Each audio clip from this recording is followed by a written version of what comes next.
sejak pertandingan saat itu bagaimana kondisi psikologis dari para pemain kita, Pak? Ya saya uruskan dulu ya, nama saya biar nggak salah. Nama Sumarji ya, panggilannya Marji aja sorry. lah. Oke. Iya, iya. Kita koreksi ya Pak Sumarji. Baik, jadi Silakan Pak gini. Sumarji.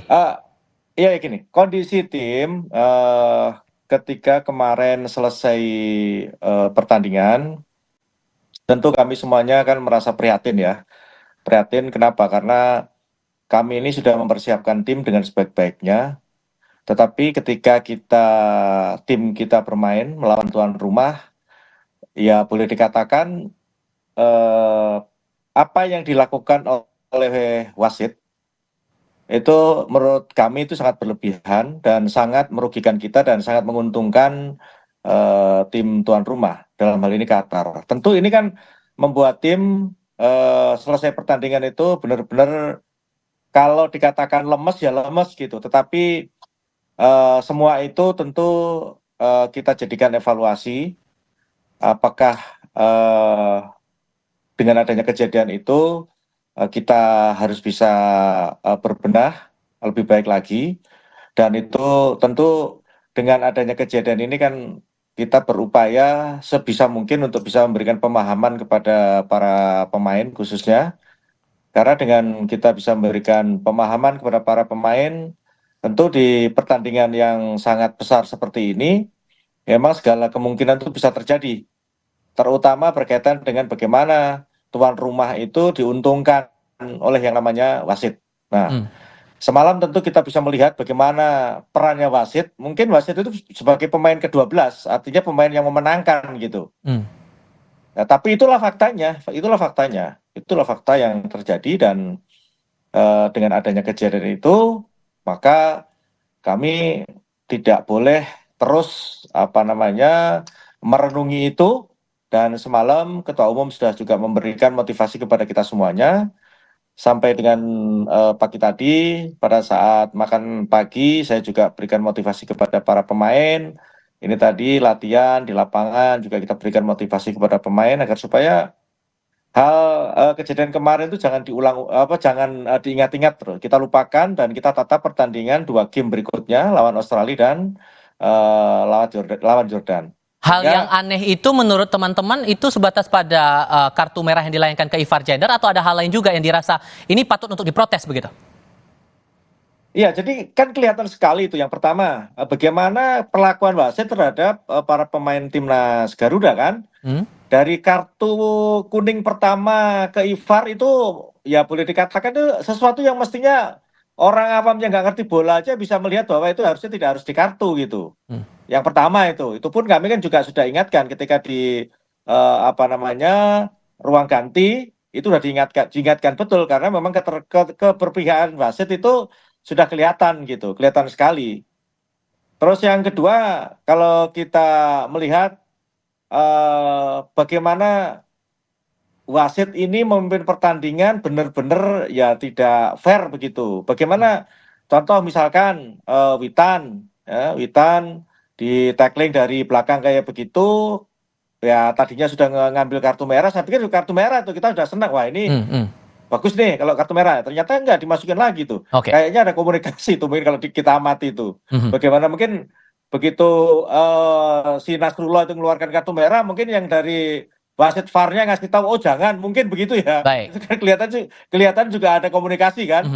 Nah, kita kan juga tidak tahu itu. Nah, kesimpulannya bahwa beberapa kejadian-kejadian yang semestinya tidak berbuah kartu, tapi itu berbuah kartu. Nah, lucunya lagi nih, anehnya lagi kan, kalau Qatar yang dilanggar dengan cepat bisa menuju titik layar VAR. Tetapi kalau pemain kita dilanggar, enggak ada ngambil keputusan sendiri, itu namanya kan ya sableng gitu. Oke, kita tahan di situ dulu Pak Sumarji.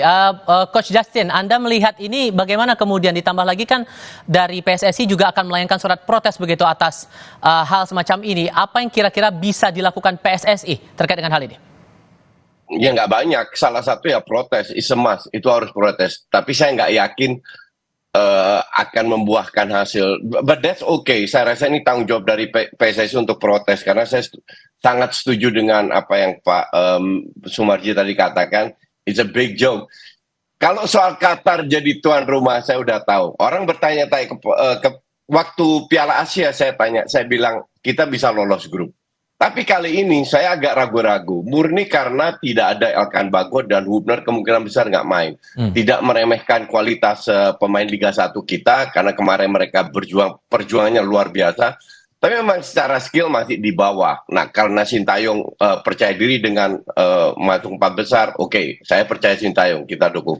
Tapi kalau kita melihat pertandingan kemarin, definitely kita nggak perlu kalah.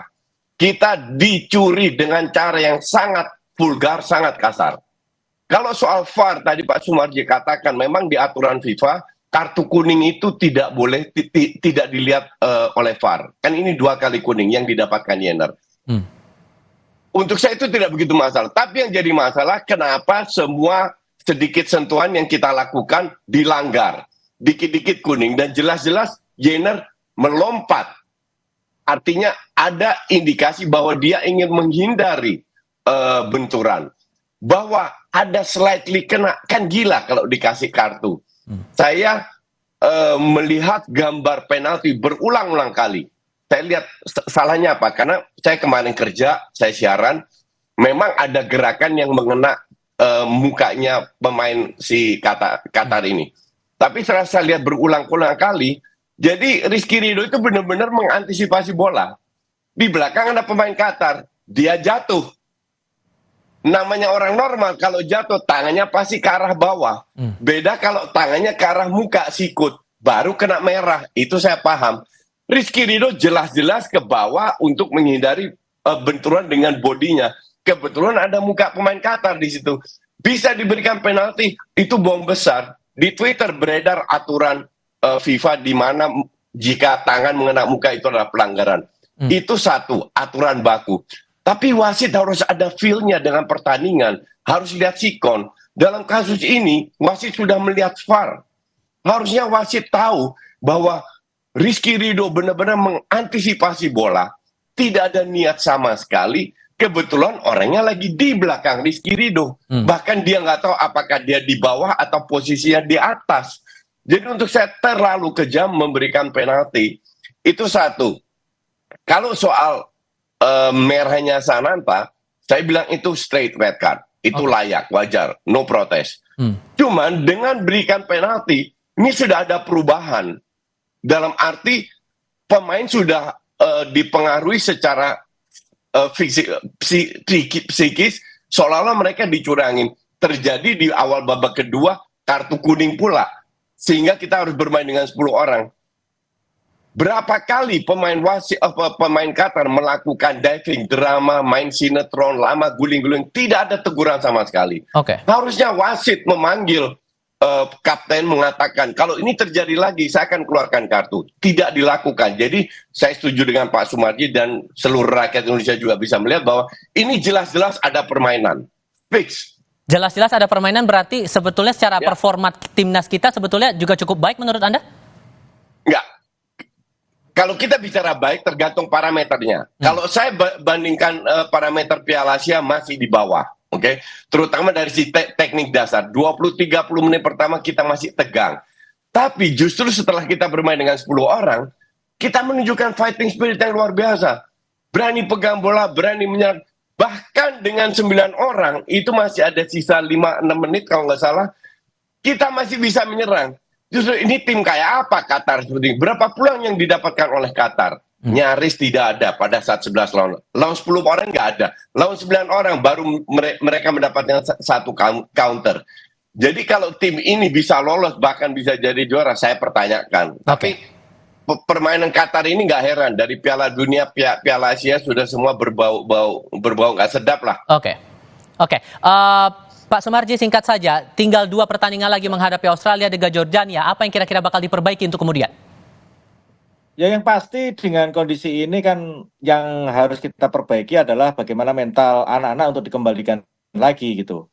Mental anak-anak kita kembalikan supaya betul-betul lawan Australia bisa fight betul dengan semangat yang tinggi, karena memang yang harus kita perjuangkan adalah lawan Australia harus menang, karena kalau tidak menang akan berat kita untuk bisa lolos gitu. Jadi 2 pertandingan sisa ini betul-betul harus mati-matian memperjuangkan. Tidak ada kata kita harus draw, itu tidak ada, harus menang begitu. Dengan apa namanya, kita bisa menang, maka kemungkinan untuk bisa lolos itu sangat besar.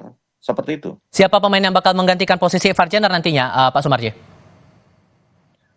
Kebetulan kan kalau kita lihat posisinya Ivar ini kan ada beberapa yang biasa ditempatkan di situ. Marcelo juga bisa didorong ke depan.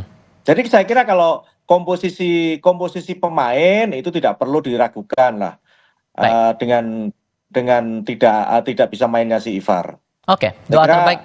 Tinggal bagaimana nanti kita mengantisipasi. Dan tentunya doa terbaik untuk timnas kita menghadapi laga-laga berikutnya. Pak Sumarji, Coach Justin, terima kasih banyak sudah mau hadir dalam diskusi kami kali ini. Selamat sore semuanya. Sama-sama. Ya, selamat sore. Selamat siang. Informasi